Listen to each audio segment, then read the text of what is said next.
Eh, Hari ini kita akan membahas atau mereview soal-soal yang mungkin akan diujikan pada ujian tengah semester kita di mata kuliah kewirausahaan. Nah, saya akan menyampaikan sejumlah poin-poin penting dan ini akan menjadi acuan sebagian besar untuk ujian kita. Baik, yang pertama saya ingin menginformasikan bahwa dalam ujian kewirausahaan kita ini akan ada studi kasus dan itu akan diambil dari presentasi mahasiswa pada studi kasus yang telah dipresentasikan di kelas. Itu poin pertama. Yang kedua, nanti di ujian bahasannya adalah soal pertama, pengertian kewirausahaan perlu diketahui bersama. Pada dasarnya kewirausahaan bukanlah posisi atau jabatan atau predikat dari suatu seseorang, tetapi lebih kepada karakteristik yang menggambarkan semangat kewirausahaan. Karakteristik itu utamanya adalah kombinasi dari risk taking, pengambilan risiko, lalu ada innovation, lalu ada pemanfaatan peluang, keberanian dan kemampuan melihat dan memanfaatkan peluang. Jadi kombinasi dari karakteristik ini adalah kewirausahaan. Dan implementasinya adalah dalam bentuk aktivitas. Jadi kewirausahaan bisa dilihat dari kumpulan karakteristik tadi. Kewirausahaan bisa juga dilihat sebagai aktivitas yang menunjukkan tiga hal tadi, sehingga ada nilai tambah dalam suatu usaha atau bisnis. Nah, kira-kira seperti itu. Jadi ada juga peneliti yang menekankan pada kewirausahaan itu sebagai upaya memulai bisnis dengan karakteristik tertentu seperti yang saya sebutkan tadi, dan pada ujungnya adalah memberikan nilai tambah. Harus ada nilai tambah yang diberikan. Dengan kata lain, harus ada perubahan. Aktivitas atau karakteristik tadi harus memberikan perubahan bagi organisasi bisnis. Nah, inilah yang kemudian menjadi concern utama kita, bahwa tidak semua usaha mikro, kecil, menengah, UMKM itu bisa kita kategorikan sebagai wirausahawan. Nah, jadi apakah wirausahawan dan pemilik UKM itu sama? Jawabannya berbeda, karena tidak semua pemilik UMKM tadi memiliki aktivitas atau karakteristik yang menggambarkan semangat kewirausahaan. Lalu apakah pemilik UMKM itu mampu untuk menggerakkan organisasi bisnisnya sehingga memiliki perubahan dari waktu ke waktu? Nah, itu hal kunci yang membedakan antara pemilik UMKM dan wirausahawan. Selanjutnya, dalam mata kuliah kewirausahaan ini kita juga membahas mengenai values. Jadi ada dua values utama yang kita bahas. Yang pertama adalah personal values, nilai-nilai individual. Lalu yang kedua adalah cultural values, nilai-nilai budaya. Nah, dalam hal nilai-nilai personal values, kita sudah mempelajari bahwa berdasarkan konseptualisasi dari Schwartz, ada 10 nilai utama yang ada di dunia ini yang melekat pada manusia, dan ada values yang lebih menonjol yang membuat seseorang lebih berpotensi untuk menjadi wirausahawan. Menurut penelitian dan juga termasuk saya yang meneliti, values yang mendorong seseorang untuk menjadi wirausahawan itu adalah, kalau dalam gambaran Schwartz itu yang sebelah kirinya itu ada self direction. Self direction itu keinginan untuk melakukan sesuatu karena memang menginginkan independensi, ya, kebebasan. Itu contoh. Ada lagi power. Orang memiliki values, tipe values yang power ini berarti dia menginginkan adanya pengaruh, menginginkan adanya reputasi di tengah masyarakat. Nah, ini bisa menjadi salah satu motivasi yang mendorong seseorang menjadi wirausahawan. Lalu ada hedonism. Hedonism untuk mencari kesenangan hidup. Jadi wirausahawan memiliki kekayaan, memiliki aset, dan itu semua untuk kesenangan hidup. Bisa jadi seperti itu. Jadi secara umum yang bagian sebelah kiri dari tipe-tipe values dari SWOT itu adalah yang lebih mendekat kepada kewirausahaan. Walaupun seperti kita bahas di kelas, tidak menutup kemungkinan tipe yang sebelah kanan itu juga mix. Ada yang mix, sehingga bisa jadi seseorang tidak hanya memiliki self direction, tapi juga bisa jadi dia memiliki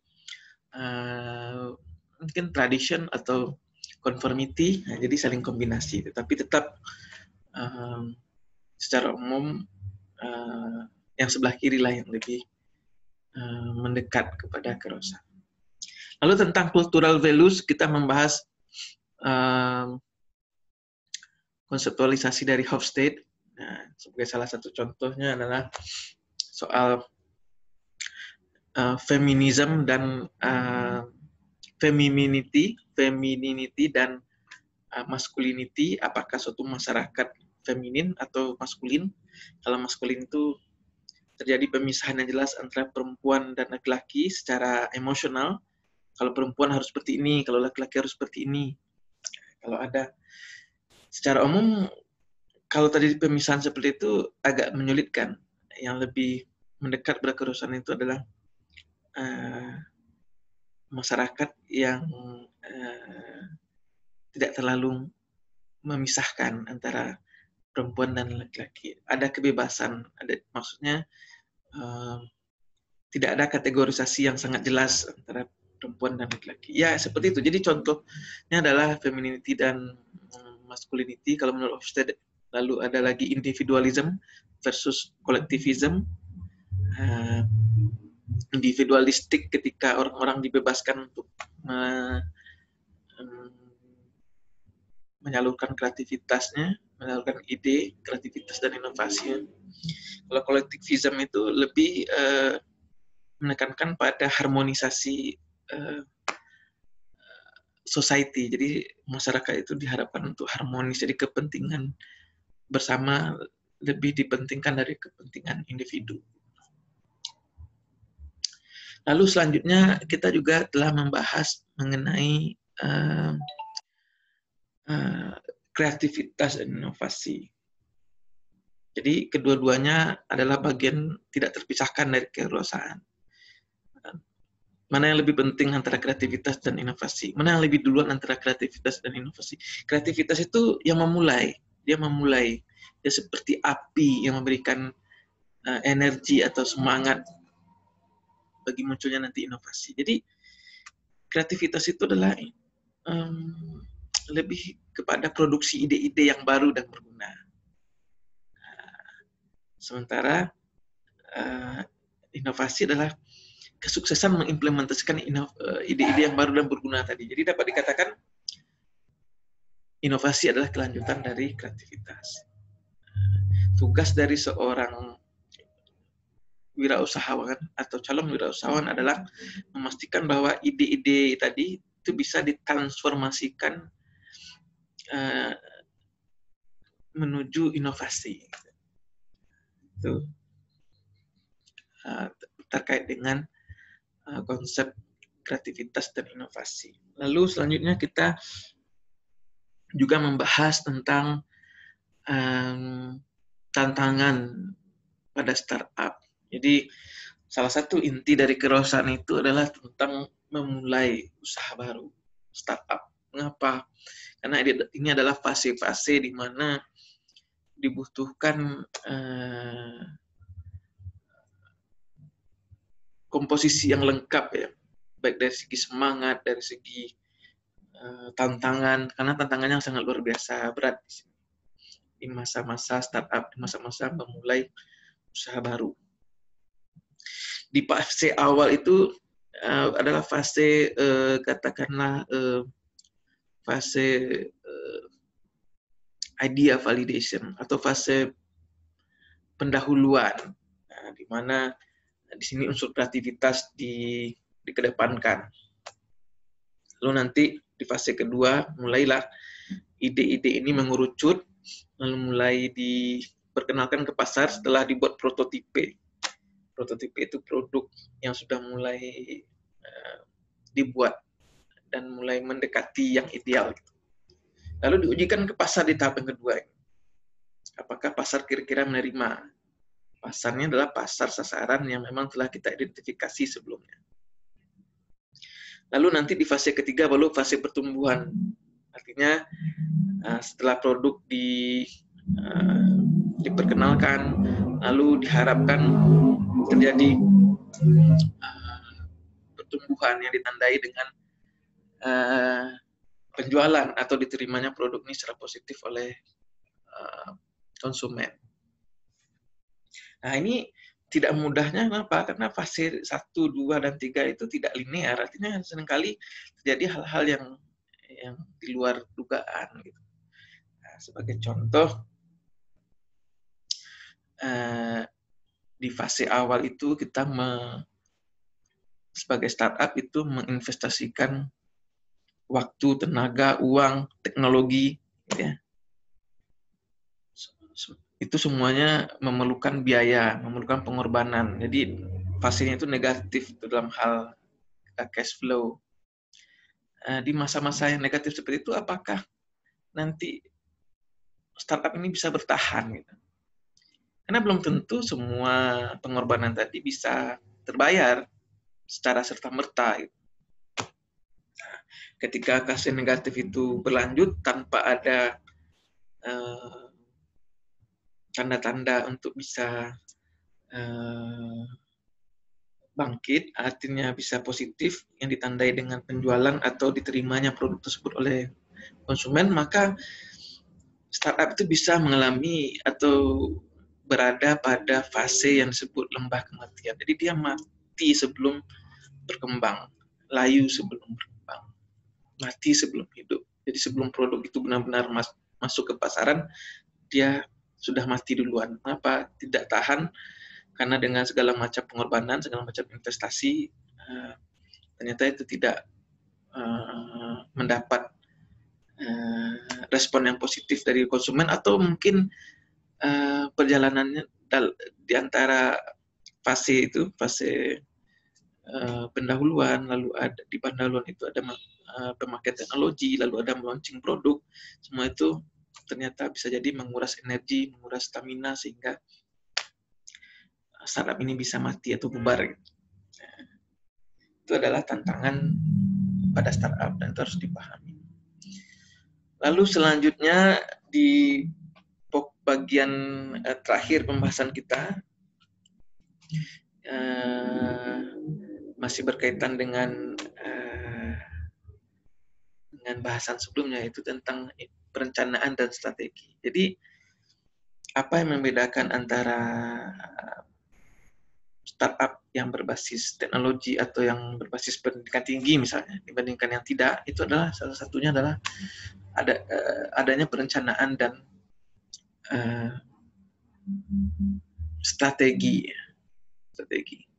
Jadi harus ada perencanaan, harus ada strategi. Strategi itu cara yang tepat untuk mencapai misi-misi. Jadi tentu harus ada misi, apa yang ingin dicapai.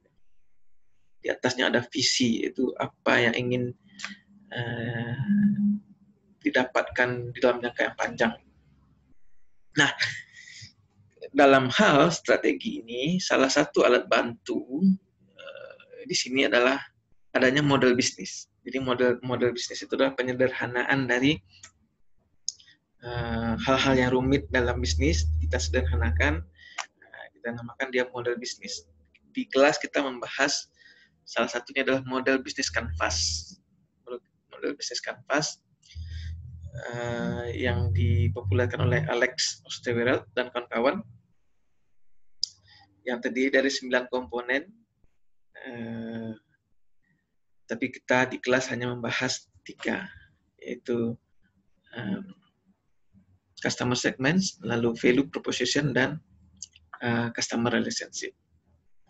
Ketiga hal ini cukup sebenarnya menggambarkan bahwa diperlukan perencanaan, diperlukan strategi. Sedari awal, bahkan sebelum membuat produk itu dibutuhkan identifikasi terhadap siapa sebenarnya yang akan menjadi konsumen loyal bagi produk ini, customer segmentation. Jadi diperlukan pemahaman terhadap aspek pasar. Tidak mungkin kita menyatakan bahwa semua orang akan membutuhkan produk kita. Diperlukan pengerucutan, diperlukan fokus pada segmen pasar tertentu. Lalu di segmen pasar itu dipropose, ada value proposition, ada nilai-nilai yang kita ingin tawarkan kepada pasar sasaran yang telah kita identifikasi tadi. Bisa jadi teknologi yang lebih baik, teknologi yang lebih tepat guna, yang memudahkan konsumen, lalu bisa jadi adanya unsur kenyamanan. Kenapa Gojek lebih diminati misalnya oleh sebagian konsumen, bukan semua ya, daripada ojek pangkalan, karena dia menawarkan values yang berbeda dan memberikan nilai tambah dibandingkan dengan ojek pangkalan. Lalu yang ketiga adalah customer relationship. Dibutuhkan adanya strategi untuk mendekati konsumen sehingga konsumen itu menjadi semakin loyal dengan produk atau perusahaan yang kita miliki. Jadi intinya apa? Perencanaan, lalu rumusan strategi. Rumusan strategi ini bisa salah satunya dimanifestasikan dalam bentuk bisnis model kanvas. Jadi itulah kira-kira kisi-kisi atau review dari mata kuliah kewirausahaan kita. Selamat menempuh ujian. All the best.